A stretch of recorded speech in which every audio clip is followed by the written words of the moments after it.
everybody. Welcome back to Happily Booked, the bookcast where two kindred spirits believe that the pursuit of happiness is the exact same thing as reading a good book and being able to talk about it. We're your hostesses, Brooke and Beck. And welcome back, everybody. I didn't realize I wasn't facing you, Becky. I really want to turn the microphone around. That's okay. I took pictures to post later on Facebook of our new setup. That's funny. Okay.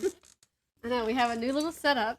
We have our desk. It's an L-shaped desk. We got it from, I guess it was on Amazon. We did our wedding registry through Amazon. Uh-huh. So this was one of the gifts that somebody actually so kindly got us. Yeah. And it was been upstairs in it's called the office. I call it the office. I don't know what you would call it other than an office. If a room has a desk and a computer, it's an office. That is correct. I think I had this conversation with one of my friends recently, and they were like, I guess. And I was like, what do you mean you guess? What would you call it? And they're like, I don't know. I'm like, it's an office. And I don't remember which friend it was, but it was really funny. So Austin wanted more room up there in the office for VR and his driving simulator stuff he has, simulation stuff he has. So we moved it downstairs. It was funny, you were calling me the other day, and you were like, my app's messing up, what, blah, blah, blah, blah, can you tell me the temperature? And I was like, oh, yeah, sister, don't worry about it. Let me tell you the temperature. You're like, so what are you doing? I'm like, moving a desk. And it was just really funny, because it was like 8 o'clock at night when we were moving the desk, and when you called me, and I was like, I'm going to bed, like, right after this. Yeah, it was kind of late for you. Yeah. I was actually getting ready for bed, and Austin was like, okay, you want to move this desk now? And I was like, no. Instead of calling it an office now, you should call it the virtual reality room. Yeah, that makes it sound even cooler than it is. That makes it sound like the room itself takes you to another reality. That's funny. Man, today has been a day. It has been storming here in Georgia. Yes, it has. Pretty much the whole state. Yeah. It has just been crazy. 25 people died in Mississippi and Alabama. Really? Was it because of flooding? Tornadoes. Oh, yeah. Yeah, I was worried we were going to get another tornado around here, because I'm sitting on the couch and it's storming outside. And when I wake up, it's like, oh, you're under a tornado watch. And I was like, oh, great again. Yep. But then it went away and it just stormed all day. So I was grateful for that, at least. Like, if it's going to storm, okay, fine. But a tornado? I don't want no tornado. We're not okay with that. Not okay with tornado. Yeah, I was going to take the girls camping. And my brother goes, I can camp in anything. This is fine. I'm like, I'm a real man. I'm like, but there's a tornado watch and a flood warning. I think we're going to stay home this weekend. Yeah, I was wondering about that. I had thought about that. It was yesterday y'all were going to go, right? Mm-hmm. After church, yeah. So I was sitting around. I don't remember what I did. I never remember what I do. The second we sit down to record, and I'm like, yeah, good way to open up our podcast. Let's talk about our weekend. I'm like, I have no idea what I did. No clue. But I was sitting there. I know I read. So that's all I can tell you. That's good. And, I was sitting there wondering if y'all were still going to go, because it was storming all day. I was actually supposed to go meet my friend at the gym. Yesterday? Like, she was going to drive all the way down here. She was going to come to my gym out of the way, because she likes it better than the ones closer to her. Mm-hmm. But I was like, it's like storming really bad, and we were under a tornado watch. I don't know if you actually want to do that. Yeah. And she's like, yeah, I'm good. I think I'll stay home. I said, I'm going to stay home too. That's so funny. So, didn't go to the gym. Yeah, I'm glad that the girls were not as upset as I thought they were going to be about it. And because they get their heart set on something, and if you say, hey, we can't do this or that, after all, they're like, yeah, and you're mean. I feel that. And so I was really glad that they didn't get so like upset about it. Yeah, I mean, and if like one of them doesn't probably remember going camping, but the other one hasn't been camping, you really want decent weather. Yeah, for the first good experience. Ruin their first camping experience.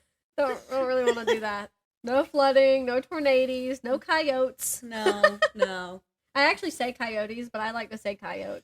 In case you were wondering. We watched this documentary on Mormons one time, but it was like, there's like offshoots of Mormonism, and some of them are more culty than others. And culty. And this particular group was a big time cult. And he married women and their daughters. And yeah, he was so creepy. But he was talking about one time, or in the documentary, he was talking about circling up the houses and to help protect against the coyotes. Coyotes. We made fun of him forever about the coyotes. But I mean, there are people who call them coyotes, and it's okay. Yeah. We mostly made fun of him for other reasons than just... It's just funny. You hear somebody say something that you don't, and it's the way you don't say it. Right. It's funny to you. I understand. I think it's totally legitimate for you to want to poke fun at that. I like to say coyote. I think it's funny. Yeah. I think it makes me sound quirky. Quirkier than I am. I'm like, those dang coyotes. I don't even think I've seen a coyote in my life. I mean, they're out there. Don't get me wrong. Yeah. They're out there. I saw one time headed to work when I worked at the bank. Oh, yeah. And he was just standing on the side of the road. And I was like, hey. Isn't that bad luck? Glad you're out there and I'm in here. Actually, I think it's bad luck if they cross your path. If a black cat crosses your path, it's bad luck. I don't know about coyotes. That's what my sister was telling me. She was like, if it crosses the road that you're driving on, it's like bad luck. Ooh, I'll have to look that up. Isn't that funny? But he stared me down. I feel like we made eye contact. Should have got out and fought him. No. Like, you don't want to take these on. I would have lost, so. Yeah, and I passed a dead coyote on the side of the road once. Poor thing. Down yonder heading to work. Yeah. And I told my sister that, and she's like, I don't think that's bad luck. I said, I think it's probably more bad luck for the coyote than me. He had some pretty bad luck. Yeah. I think he had a hard day. All right. Well, I've been working on my temperature blanket. Yeah. I know you know, it's right there in a pile. Yeah. And it's looking so pretty. But it's like, I mean, I want to say, let me pick it up. I like that yellow in there. It's pretty. Yeah. It's something like 2 foot long now. I know it's going to be like 7.5 when I'm finally done with it. Yeah. It's going to be a big old blanket. I'm excited. Like, it's already to the point where if I drape it over my legs while I'm going, it keeps my legs warm. Nice. But I've been trying to work on that a lot lately. I think I'm on March something. Well, that's I think good. March 12th, something like that. So I'm getting there. I think I'm on March 19th, so I'm not much ahead of you. Still, though. What's today's date? We're 2 weeks behind. Yeah, so it's better than what I was. Yeah. But I'm still behind. I'm getting there. And I remember when we first started at the beginning of the year, I kept posting. I say that like I posted so much. I posted like twice my progress of the temperature blanket on my Instagram. And I'm like, I haven't posted since because I haven't caught up to post. You should post what you have now. Yeah. It's looking good. It's getting there. I worked on mine a little bit this morning. Yeah. I wanted to do a lot this morning. There was just I've been trying to clean. Yeah. Because it looks and smells good in here. Thank you. You're welcome. Yeah, I'm nobody think you like our friends that are coming over here more than you like me because I feel like you put more of an effort. I'm just kidding. I'm kidding. So nobody knows this except for Becky and her daughters, but every time they come here, I'm like, so what's it smell like in here? Like a weirdo, because I want to make sure my house smells okay. Because, you get settled in a place and you don't really notice. Yeah. But I'm pretty sure we're clean enough people where it's been smelling okay. And I lit some candles. Yeah. With some candles. Turned on my wax warmers. I actually wanted to change the wax because I have other people coming. But it's because one of them hasn't been here at all. Uh-huh. So when somebody comes here for the first time, make a good impression. I like to clean up a little bit. Yeah. Because I don't want to think I'm a barbarian. And by me, I mean me and Austin. But when I say that, I mean really me. Really me. He's bad about speaker. Or microphone. I mean to assume. He's bad about leaving like cups out. Like he'll drink all of his tea and just leave his cup, and I'm like, Austin! But I'm bad about leaving my stuff everywhere, just all the time, constantly. Like, oh, this is my space. Yeah. And so I treat it as such, and I leave crap everywhere, all the time. The table, that's the cleanest it's looked in like a month and a half. I did notice it even has a tablecloth on it. It's had a tablecloth on it, but you didn't notice because it was piled with other crap on top of it. So, and there's like a bunch of stuff by the stairs on the other side of the dining table. It's like in certain piles. I'm like, this has to go upstairs here. This has to go upstairs here. That's funny. It hasn't made it upstairs, but it's over there. The stairs are dirty. I really should vacuum the stairs, but I'm not gonna. That's not fun. It's not fun. and it's just gonna get covered with dog fur again in like 2 days. You should take a sweeper and sweep it. Yeah. Or a comb or something. Yeah. Something. We have a lint roller. That would be like covered in 2 seconds probably. Yeah, it would. I was telling Emma today how much I appreciate how much she tries to do around the house. Yeah. And that somebody else needs to get on board with helping around the house. I wonder who it is. Yeah, it's nice when you have help around the house. Yeah. All right, I guess we can talk about books. Sounds good. Oh, wait, I have a book haul. I have one book to haul. Okay. Okay, I have to go get it. It's over there. Okay. Suspense is building. I've already opened it so I can make sure. I don't know why. Like, you order something on Amazon and you know what it is, but then you still have to open it to check. It's sort of like when you get money out of an ATM. Yes. And I still count it. Yes. Like, even though, like, the ATM's not going to short me, or it shouldn't short me. I guess it could, but it's not like an AI. Right. Anyway. Okay, so I have one book to haul. I think you're going to be really excited about this. I'm ready. I got Age of Myth. What? By Mankell J. Sullivan. Yes. So, are you going to actually read it, or is it going to go in your that's pile a question. of books? That's a question, all right. That's for sure. I can't wait to tell our coworker. I know, right? I've had it for like a week now, because I think the way y'all kept talking about it at work, and I was like, dang, I really should just read that book. You so should. I went ahead and bought it. But without giving away too much, I just want you to know that you should not get too comfortable with any one character. They're all gonna die. Yeah, I know there's gonna be some heartbreak. I know that because of listening to your little tidbits here and there. I try not to be too nosy when y'all talk about it at work, but I'm like, oh, I want to be included. But I'm like, but I haven't read it. Oh, no. I'm excited. I hope it's as great as y'all keep saying it is. It is. Don't worry. You're not going to be disappointed. It's not going to be, what's his name? You can do it. I know his first name. I can't think of his last Reed. name. Yes. I had his first name. I couldn't think of his second. It's not going to be Ian name. Reed. It's going to be a whole different. It's Mankell J. Sullivan, for crying out loud. I've never read anything by him, but you'll love it. So, for anybody who doesn't know what this book is about, I know it's a high fantasy series full of magical things and I think war. Yes, lots of war. So I think Becky should read the back of it because she knows how everything's supposed to be pronounced. Oh, boy. Well, I'll say that our coworker said that when he listened to the first audiobook reading of it and then he listened to the dramatizations, the pronunciations are different. So the dramatizations, they probably, I can only imagine that I don't know. I was going to say they were probably wrong, but like... Sometimes narrators of books just don't. Yeah. They don't ask anybody, and they just say what they. And they make stuff up. So it's like, who's wrong? Yeah. Gotta ask the author. Yeah, we need to talk to Michael about this. Michael. Okay, so we'll see. Putting me on the spot here. This is fun. Since time immemorial, humans have worshipped the gods they call Frey. Truly a race apart, invincible in battle, masters of magic, and seemingly immortal. But when a god falls to a human blade, the balance of power between humans and those they thought were gods changes forever. Now, only a few stand between humankind and annihilation. Wraith, reluctant to embrace his destiny as the god killer, Surrey, a young seer burdened by signs of impending doom, and Persephone, who must overcome personal tragedy to lead her people. The age of myth is over. The time of rebellion has begun. Wow. That's that. It's pretty spot on. I'm excited. Maybe I will read it soon. I don't know. Okay. Do you have any hauls or anything else? No hauls. All right. Bye. Bye, everybody. It's been a great week. But I did read a chapter in Faceless Killers. Okay.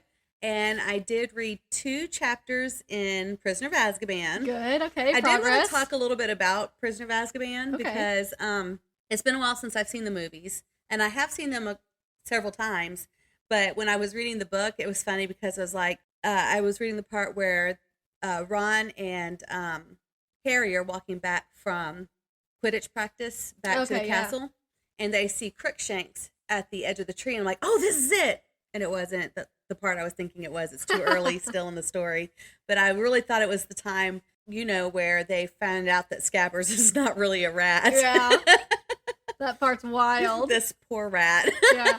Remember when I read that for the first time? That's probably one of the reasons I love that book so much, is it completely surprised me. Yeah. Because I hadn't watched the movies until after I read them. Right. And I read them for the first time, 6 years ago, something like that. And that really took me by surprise.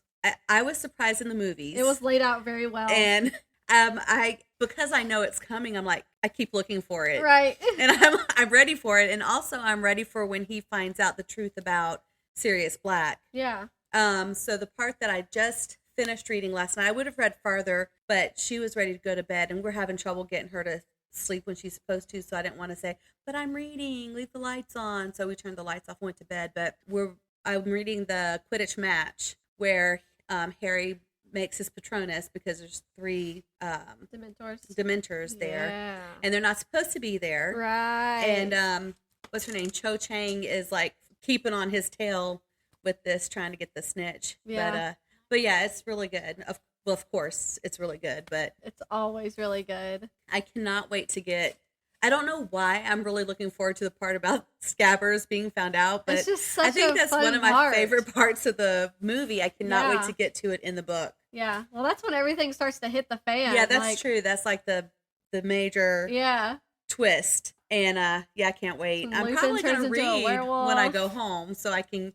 That part's really cool too. Yeah, I will love say that. when he turns into the werewolf is so creepy. Yeah, scary. Scares in you? fact, but scary in yes, fact. But I love that apparently Dumbledore and Snape know that he changes into a werewolf because they are helping him with staying healthy or whatever, like trying to get over it or whatever. That part's neat, and that Harry doesn't know any of this is going on, and he still has that idea about Snape and how evil he is. I know. I love when you go through the books and you start to realize that Snape, even though he seems evil, he's such a great person. Yes. I love Snape. Skipping ahead, when Snape dies. Yeah. I might cry right now. Yes, I hate that part. I hate that part. She did not have to write that. I know. He could have lived. J.K. Rowling. He could have lived. I know. It would have been great to see like the friendship that they could have developed like after the fact, you know? Right. But you never see it. There's never like a true friendship like redemption. Yeah. Like his character gets redeemed from the reader's point of view and from Harry's point of view. But like there's just more that could have been shown. Yeah. I agree. I hate when Snape dies. I hate when Snape dies. But it's still not as bad as another death in my opinion. It's bad, but it's not as bad as which one? Sirius Black. Oh yeah. I get so upset. That's why Order of the Phoenix is my least favorite, because of that. Because of that reason. Doesn't Cedric die? Cedric Diggory dies in the 4th one. Yeah, I don't like it when Cedric dies. I know, that's an intense time. Oh, of course. Dobby. Not Dobby. Not Dobby. And which twin? One of the twins dies. I never remember. I want to say Fred. I think it's Fred. Yeah. Yeah, they look the same to me. I don't know. They're the same person. Right. They really are the same person. So they don't do something not with the other one. So. Right. Oh, that's tragic. Imagine. Oh, no, never mind. Don't imagine. Yeah, don't. Moving on. Abort. Abort. So, you've been reading Faceless Killers. You still like it? I do. I don't remember if I initially asked you if you even liked it, so this is good. I do like it. And I want to say that this must have been made into like when you have a book series, not necessarily every book that the TV series is based off of is made into an episode, and a lot of the episodes were never books. But I think this one was an episode. Okay. It was probably the first episode. I don't know. I feel like I want to go back and rewatch them because I think I was in college when my parents watched them. I'm not 100% sure. But the book takes place in 1990. So I would have been 10 if that's when it was actually written. I didn't look to see what year it was written, but it references 1989 a lot in 1990. So I think it was written like in the 90s. So theoretically, I could have watched it in college. And of course, Kenneth Branagh's been around. Not to say he's old, but he's been around for a while. I think he knows if he's old. Not Kenneth Branagh again. But I think it was probably the first episode, and I vaguely remember seeing the episode. Like I see flashes of the show when I'm reading. Yeah. And it's really interesting. And of course, I like how you can read his mind like in the book, because you can't really do that. He comes off kind of, which I guess his character is written to be kind of arrogant, but he comes off more arrogant in the TV show than I think he really is. Yeah.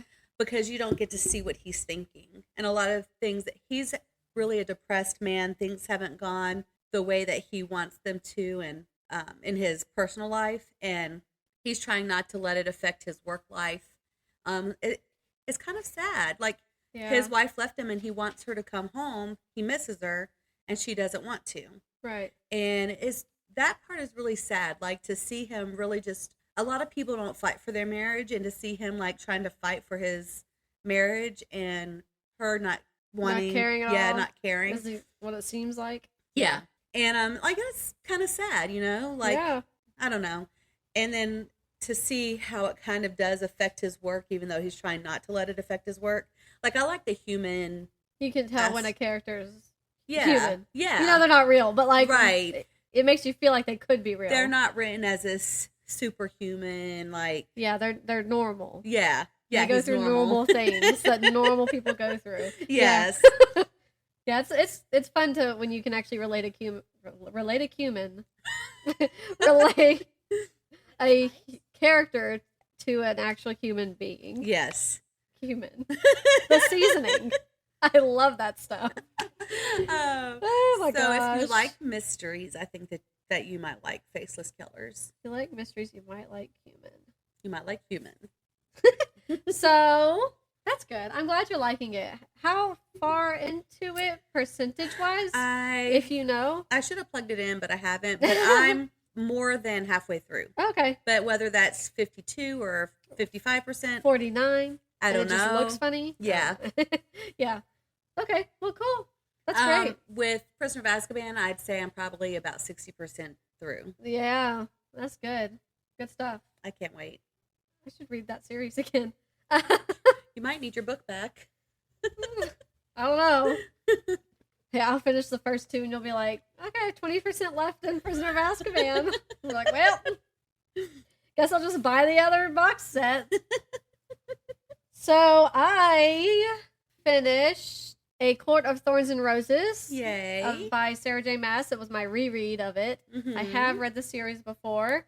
I finished the first book, I don't know, Saturday or Sunday, I think. Mm-hmm. Maybe Friday. Maybe even Friday. I don't remember. And I'm on the second one, A Court of Mist and Fury. And that's the best one. Everybody loves that book. That book is just, people are crazy for that book. People are crazy for Sarah J. Maas, and then people are crazy for the A Court of Thorns and Roses series, but people are even more crazy for A Court of Mist and Fury. If you can believe it. If you can believe it. It's because that's when everything really comes to light and everything comes together the way it should come together. We went and ate at Buffalo's like 2 nights ago or something. We had Zaxby's for lunch. We really should stop. We went and ate at Buffalo's, and I had my book, and Austin was on his phone, and I'm sitting there on my book while we're waiting on our food, and the waitress walks by, and I could tell out of my peripheral vision that she kept looking down every time she was walking past us. She wouldn't say anything to us. She just kept like, kind of, what she got over there? What's she doing? Don't want to bother her, but like, what's that? So then she brought us our food, and I started to put the book away, and she was like, that book is so good. And I was like, girl, I know. She's like, this is my favorite. Well, actually, I said, this is my favorite one of the whole series. And she was just like, yeah, they're really good. And went about her night. But I was sort of like, I should have told her we had a podcast. I should have made more conversation with her. She likes to read. We could be friends. But she was gone. But it's just funny. There's always next time, Brooke. Everybody, I mean, if you just carry that book around in public, you'll probably get somebody to come up and be like, oh my God, you love this book series? Oh my God. So I'm on the second one. I think I'm almost halfway. I think I'm like 40-something% through it. 40-something%. So, loving You'll it. Be done soon. It's pretty good. It's good. It's good stuff. It really is. I almost sort of want to just skip the next two, but like I read the first one so that I could get into the second one because the second one was my goal. Mm-hmm. Now I'm in the second one and I'm like, well, maybe after this I should just read the last one in the installment so I can say I read it. No, I probably won't do that. That's cheating. I can't do that. That's just like illegal. I'm also reading still. Keep yawning. No, I'm gonna have to yawn. You should have said, I'm sorry, do I bore you? I'm also listening to a man called Uva. It's pronounced Uva, by the way. Okay. I knew that too, but when I was telling you about it, that I was listening to it, I could not think of, I was like, maybe I made that up. Maybe it's not Uva. And I just thought it was Uva, but it's Uva. So I'm listening to A Man Called Uva by Fredrik Backman. I'm really enjoying it. I'm already have gotten choked up a few times. Let me see if I can find a synopsis about it. So every time I heard about the book A Man Called Uva, I knew it was about like a cranky old man that you like grow to love. Mm-hmm. And I don't know, I never knew why he was cranky. None of that. I just know, it's a stereotype. When you get older, you get cranky. Yeah. But you're good at heart. That's like all I knew about it. But then one of our coworkers, the same one who got you to read Age of Myth, was like, "Have you read A Man Called Uva?" I was like, "No, I've wanted to." He's like, "You should probably read that. That's really good. Really good story." And I knew it was by Fredrik Backman, so I was like, "Well, I'm going to get to it at some point anyway." So I found it on Scribd, and I've just been listening to it. Mm-hmm. It is so good, Becky. It is so good. It is so sweet. I'm going to read the synopsis on it, so bear with me. Are you about to cry? No. Oh, okay. I'm not very good at reading out loud. I might cry later. I don't know, when I'm finishing the book. I don't know. I don't know how it's going to end, and I'm getting distraught. So, meet Uva. He's a curmudgeon, the kind of man who points at people he dislikes as if they were burglars caught outside his bedroom window. He has staunch principles, strict routines, and a short fuse. People call him the bitter neighbor from hell. But must Uva be bitter just because he doesn't walk around with a smile plastered to his face all the time? Behind the cranky exterior, there is a story and a sadness. So when one November morning, a chatty young couple with two chatty young daughters move in next door and accidentally flatten Uva's mailbox, it is the lead-in to a comical and heartwarming tale of unkept cats, unexpected friendship, and the ancient art of backing up a U-Haul, all of which will change one cranky old man and a local residents association to their very foundations. Fredrik Backman's beloved first novel. I didn't know it was his first novel. Crazy. Fredrik Backman's beloved first novel about the angry old man next door is a thoughtful exploration of the profound impact one life has on countless others. If there was an award for most charming book of the year, this first novel by a Swedish blogger turned overnight sensation would win hands down. So it's really good. It's about a cranky old man. I will say, though, if you're interested in reading this, I didn't know if the synopsis would have this in it as sort of like a trigger warning, but there's a lot of mention of suicide in it. So suicide and just death in general. So if that's something that's not a very easy topic for you to read about, you might actually want to stay away from it. But if it is something you can handle, I do recommend it so far. It's really good. I just know I'm going to cry. There was already a moment on the way home from work, and I had held it together pretty well so far. And then it got to this one part and I didn't see it coming, and then it revealed about like a certain character, and I like had to pause it. I was like, oh God, trying to drive down the road. It was fine. I was fine. Everybody was fine. But yeah, it's pretty good so far. I'm not done with it. I honestly think I have like 45 minutes left. So we'll see when I finish that. Probably tomorrow morning. Sounds good. Yeah. Oh, I found out why. So you know how I mentioned to you that there was a movie, A Man Called Otto, and I didn't realize it was the American adaptation of A Man Called Uva? Yes. Well, I had Googled, like, why did they change the name of the main character? Right. And I think I screenshotted it. Yeah. A Man Called Otto is a 2022 American comedy drama film directed by Mark Forster from a screenplay by David McGee. It is the second film adaptation of the 2012 novel A Man Called Ove by Fredrik Backman. After the 2015 Swedish film of the same name. I thought I screenshotted why I actually changed his name. So I had clicked on it afterwards. Oh my gosh, I keep hitting this. I clicked on it. Was that loud in your ear? No. Oh, okay, it was loud in my ear.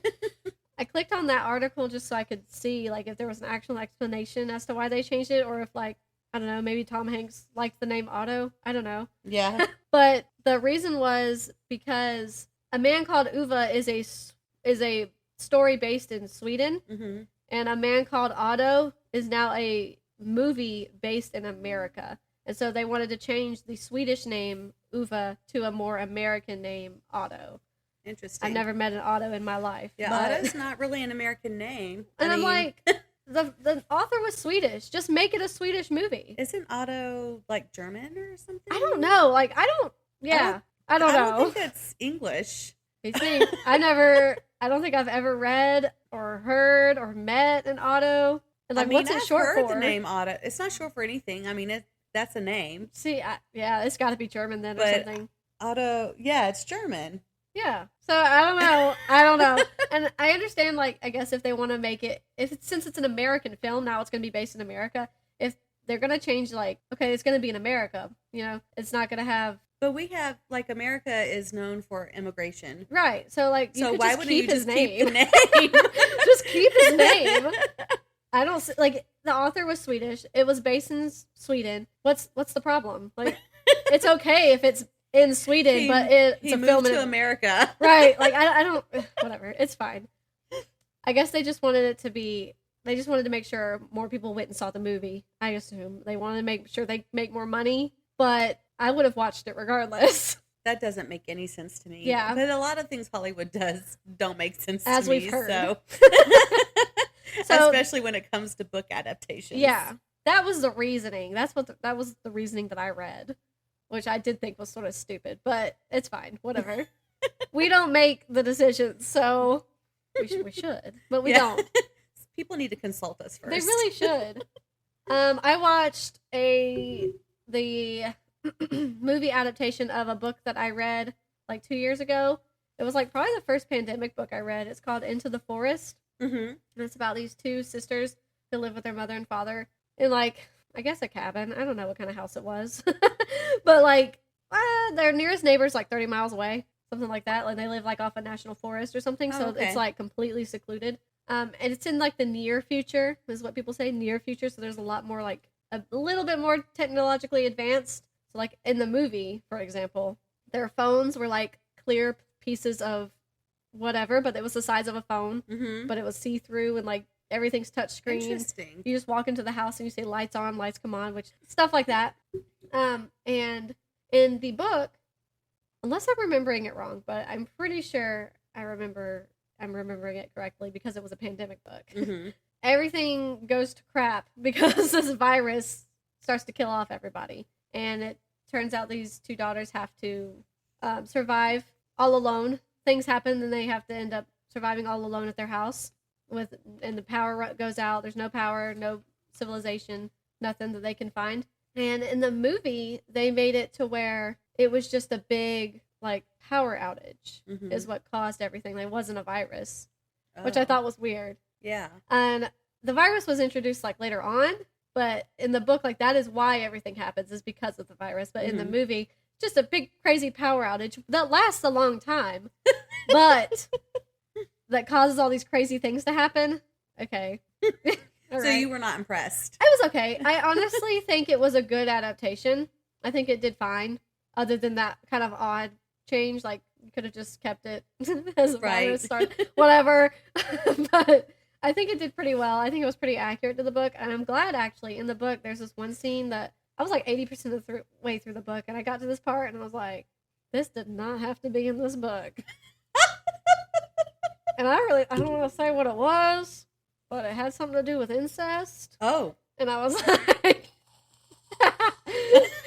this did not have to be here. The rest of the book was amazing. And then I got there, and I almost stopped reading the book because of that. I was so upset. I was like, okay, it happened. I read it already. I just want to keep going. And then after that, I mean, it was still a good book. It's a great book. Weird part, great book. And I told my mom that too, because I got my mom to read that book. And I was like, look, about skip pages. 80% of the way, there's going to be a sticky note. You're going to see it.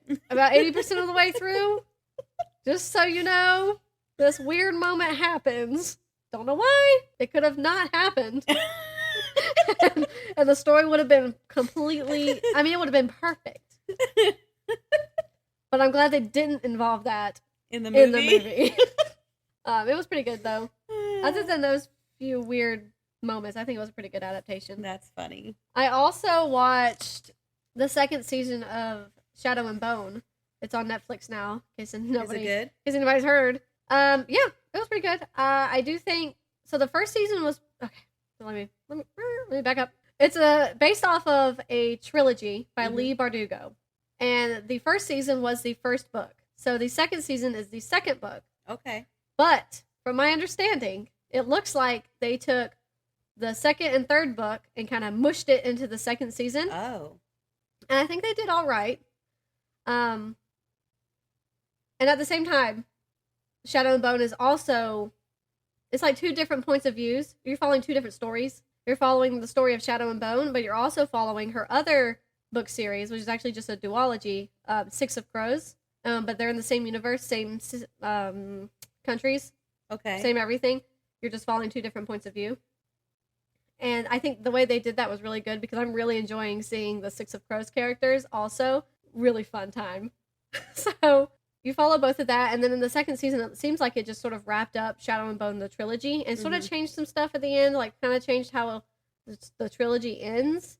But it's going to continue in the third season. And I think the third season is going to mainly focus on the second book of the duology, Crooked Kingdom. Okay. Sorry, I know I just said a lot of stuff. You did, but I got everything, understood everything you said. Yeah. So I'm really excited about that. I think it's going to be season 3 is going to be really good. If you're hoping that the adaptations are accurate to the books, they're okay.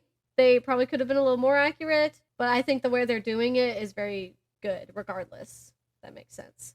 I'm really enjoying it. I binge watched all of it like yesterday. I don't remember if it was Did you yesterday. work on your blanket while you binge watched? I did. I did do that because I can't just sit there. I'm at this point in my life with knitting that I can't just sit there and watch a show and watch a movie. I have to do something with my hands now. Yes. And so I'm like, well, I'll knit. And I need to catch up on my temperature blanket anyway. But that's pretty much all I've done and read. I'm still reading Court of Mist and Fury and A Man Called Uva. I think I might keep going with Fredrik Backman on audio because a lot of his books are on Scribed. So I might either read Britt-Marie Was Here or what's the other one? Anxious People. I don't remember. I don't remember if that's right, but I think it is. So I'll either go with one of those or I'll completely read something else. I'm listening to The Vicarage Murder by Faith Martin on Scribed. I'm not really getting into it that much. That's sad. Yeah. I think it's a me problem. It's never a you problem, Becky. I cannot stand the voice of the narrator, and I think it's because she reminds me of a character that I don't like in a movie. Oh, yeah. And so, I don't know if you've ever seen Ever After with, I cannot think of her name, with Drew Barrymore.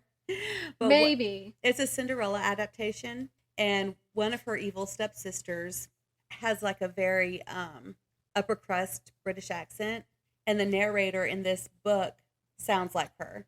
And it took me a minute to realize why I could not stand her voice. Yeah. And at first I thought it was because her accent sounded fake, but she's really British, so it's not fake. So then I kept listening and I was like, yeah, she reminds me of the evil stepsister. I think that's why I cannot stand her. And you didn't like her voice. Yeah. Yeah. And it's because I don't like the evil stepsister. Oh, okay. I guess. Now all you can do is imagine her. Yes, reading the book. Yes. That's funny. And also I think too that I like British mysteries that are set in, and it is set in the Cotswolds, so it's set in like a British small town setting, but it's modern. it's not like Miss Marple, which at the time she was written about. Yeah. I guess it would have been modern for those times, but it's not like set in like a older set, like a older historical setting. Yeah. Well, they might have to walk somewhere. Yeah. Instead of drive, or they only have one phone in the house. Right. So, well, they still may have all that because it is set in a small town. True. But it just has modern. I don't know how to say this. It's just contemporary, you know? And, like, I think that I enjoy historical mysteries more. Yeah. Like, just set in a different they're time more period. Quirky. They're more fun to get involved with. Yeah. And because if it's set now or more modern, you're like, okay, you could have done this, you could have done this, you could have done this. And also, we haven't got to the murder yet, but if it goes the way that they're talking about it going, you already know who the murderers are. I hate that. See, I don't like that. And they're like, the one character is like really talking about this murder, like not to someone, to herself. So you're hearing what she's saying in her head, basically. Yeah. But how her boyfriend, the murder victim's husband, has it all planned out and blah, blah, blah. And I'm just like, maybe it'll completely slap you in the face with a surprise, I hope that maybe the husband gets killed. Instead. But I'm just like, I can't even guess because you already told me. Yeah. Kind of a thing, you know? Like, I do need a plot twist for this book to really work out for me. So, like, I've sort of figured it out what my problem is with mysteries. If it's a big head honcho author like Agatha Christie or, I don't know, James Patterson or somebody like that, and there's a mystery involved, I don't want to be able to guess it. Yeah. I want it to really surprise me. Yeah. And I want it to be a great plot twist because they're so highly praised already. And when it's like a lesser known author, I'm like, okay, I want to be able to figure it out. And I want it to go the way I want it to go. Otherwise, I will not be happy. And that's so stupid. That's funny. But I figured that out. Like with Duck, Duck, Gator, I was like, it was okay because not a lot of people have read this book that I know of. I mean, at least not on Amazon. It only had like 52 reviews or something like that. So if I can figure it out and if I'm okay with it, all right. But like with like Death on the Nile by Agatha Christie, completely threw me for a loop. Like completely. Didn't see it coming. And then there were none by Agatha Christie. Didn't see it coming. Did no idea who the killer was. And then she just slaps you in the face with plot twist. So that's my issue. That's my problem. Yeah, I can see that. Yeah. I'm only in chapter 4, and there's 18 chapters. Oh, whoa. And I've been... Are they long chapters then?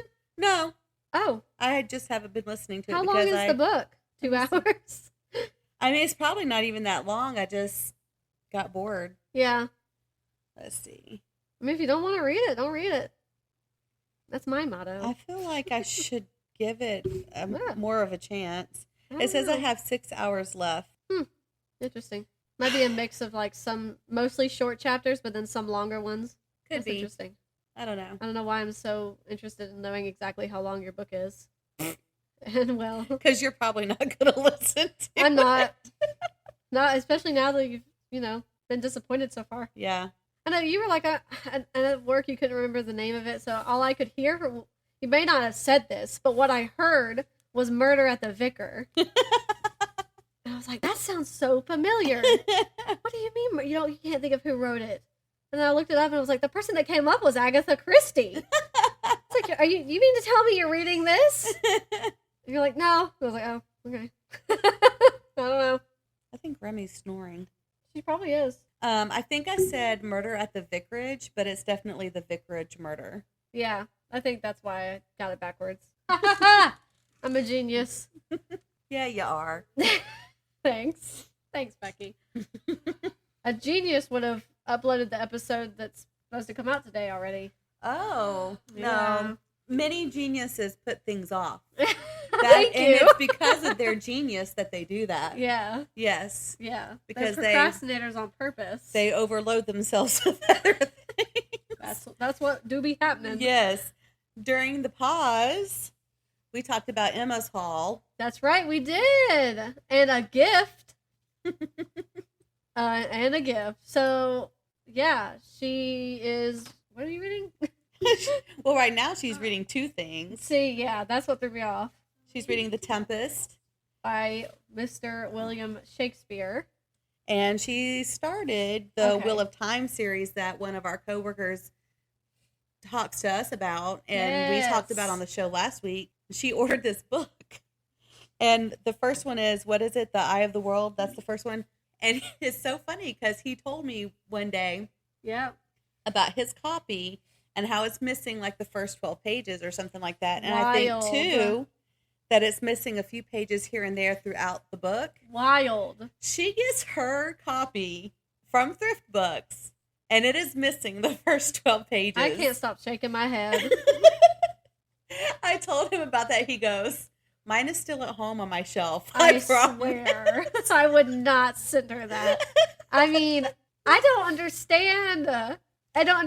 Like, why those would you first send pages, someone a book that's missing pages? They better be worth gold. Like, I don't understand why. I'd be so upset. And then we talked about how this is like a joke. Right. Like, maybe there are no first 12 pages in this book. I know. Yeah, I also was like, that's what I'd do if I wrote a book. And I said he would do that. Yeah, he would do that. The complete set on Amazon, of course, this is hardcover, but it's $422. I found one that's $1,000. Why? On what app? Amazon. No, I'm on Amazon. And the paperbacks don't have the same cover that she has. Those are the original covers. Yeah. The hardback does have the original covers, but the paperbacks that I found are based on the series that's on Prime, because it has a little sticker, Amazon Prime or Prime Video, and they're not as pretty as the original covers. Yeah, I like the original. I think it's really cool. Yeah, that's absurd to me. I would be so mad. I know you were telling me that hers was also missing the pages, and I'm like, when I get those books, I'm buying them brand spanking new off of Amazon or the bookstore, wherever I can find them, but they will be brand new, and I'm going to make sure that all those pages are there. I'm considering buying her, that's why I was looking to see, because I'm considering buying her like the series new, so she's not missing pages. Yeah, that's nuts. She did pull up that book on Kindle, so she could read the first 12 pages on Kindle. But it's not. But as you could see when she opened the book, they were just several more out. pages. They're just falling out. My ceiling fan is going, and it's a normal ceiling fan, and it's really high up. Yeah. It's not like it's right above us. And she's just like, has the book open so I can look at it, and she's showing me where the pages are missing, and they just start flying out off of the spine. That's nuts. Very poorly made, I guess. Yeah, don't lose it. I guess that's what's happened. Everybody just opened the book for the first time, and the glue is so poor, the pages just fly right on out. That's crazy. That is crazy. Oh, so yeah, she got Hamlet. She's reading The Eye of the World. She's ordered Romeo and Juliet, and she gifted me so kindly The Turn of the Screw by Henry James. I know we meant to, but then we got so hyped up about the freaking pages missing in The Eye of the World. It's so sweet. I'm so excited. I'm so glad I have it now as a physical copy, because I've been talking about it about how, I would be interested in reading it, but I didn't want to keep reading it on Kindle because I'm a baby. It's okay. I feel the same way. And it's a nice floppy copy. Yeah. Floppy copy. That's some good stuff. I love a good floppy book. She's laughing harder than she should, I think. I really am. She sounds sleep deprived, but but it is floppy. It sure do be. Goes tight. And I'm excited. And I actually do like the cover. The cover is very cute. Has a very cute, it's like, at first I couldn't tell if it was a fountain or not, because it's like a hand-painted kind of cover, and then printed, and it's a table. She has informed me that it's a table, like a dining table under a window. Mm-hmm. It's very pretty. Very nice painting. I wish I could paint. I can't. I mean, I could, but I shouldn't. Anyway. So yeah, I'm excited to have that. Yeah, it wouldn't look good. I'm excited to have that. So I might start reading it soon. I've been thinking about scary books lately. I'm just all over the place when I read. Like, I'm all over the place. Like, That's I'm, like, into fantasy because I'm reading Court of Mist and Fury.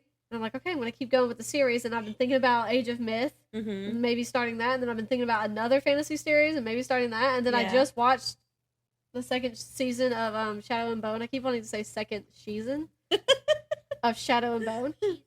And so I've been thinking about Leigh Bardugo's books because I read all of the Shadow and Bone trilogy, and then I read Six of Crows and Crooked Kingdom, the duology. But there's another duology by her set in the same universe about some other characters that are also in those books.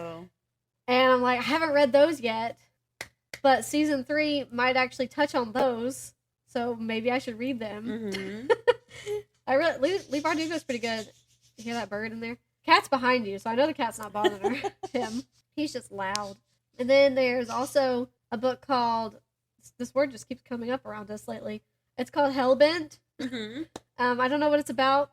I think it's like gothic, dark academia, maybe kind of something. I would like that. I that stuff is great. That stuff is great.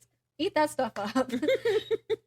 But I haven't read that yet because I'm like, well, I was blazing through her other books, and then I just like stopped. I had thought about getting the first one in the other duology is called Rule of Wolves, I think, and I just haven't. And then you got the Anne Rice book recently. Yes, and then I got the Anne Rice, which I've been thinking about that book, the Wolf Gift, I think it's called. And I'm like, I don't know. I don't know what I want to read ever at any point in time. So, yeah. Okay. Bye. You should do another Pumpkins Picks. I should do another Pumpkins Picks. Put like 3 or 4 books out. Yeah. 9 or 10. 20 or 30. Yeah. And have her pick. Yeah. I should do another Pumpkins Pick. So I haven't in a while because the first two she did, I didn't like those books. She has terrible taste. She's got bad taste. So we'll see. This will be a third time's the charm, you know? That's right. It was really funny though. I was like, wow, how weird, Pumpkin, that your taste is just... I mean, she can't read, so can't really blame her, I guess. She's a cat. And it's not like it's very scientific. All I do is put like a cat treat on them, and I just like set her down, and whichever one she walks to, I just pick it. I mean, that's okay. She's a cat. She's a cat. So I texted our friends who are coming here, and told them that the road is jacked up. Yeah. She texts me, "Oh goodness, thank puppy," and then she put. Then she said a second text, "You." Thank and then puppy. She said a third one, "Not puppy." That's funny. Thank puppy. Woo. I am dying. I am puppy. Oh, goodness. That's hilarious. Funny. I'm sorry to interrupt you, but that just struck me as hilarious. I was pretty much done anyway. I was just blabbering on about Pumpkin having terrible taste. Why are you licking my foot? Ew, why's your foot taste so good? Well, I took a bath today. Tastes like fresh skin. Okay. Yeah, I guess it's that time, huh? Time for our afternoon nap. Yeah. This is like the worst part of the show for me. Like, it's cool that we're done, but it's sad that we're done. Yeah. Because then I'm sure I'm going to think of something I forgot to talk about later. I always do that too. All right. Well, I guess that's it. We don't have anything important to talk about, do we? I don't think so. All right. Well, thank you guys for listening, as usual. Hope you enjoyed the little commentary from the Sideways Sheriff. I hope you don't edit that out. We'll see. That was fun. Thanks for listening. Check out his YouTube channel if you haven't done so. And thank you, of course, to Miss Tracy for our merchandise. And if anyone's ever interested, just email us. Hint, hint. We got shirts, tote bags, magnets, bookmarks, other things I can't think of off the top of my head. So many fun things. So many things. We should do Christmas ornaments. Yeah, we should. Oh, yeah, I think there was an ornament. I don't know. Oh, well, Miss Tracy will tell us. She knows all. Okay, so thanks for listening. Check out the notes, and I hope that you all have a good week. It's so wonderful to know that there are so many great people, kindred spirits out there. Keep listening, and until next time, stay happily booked.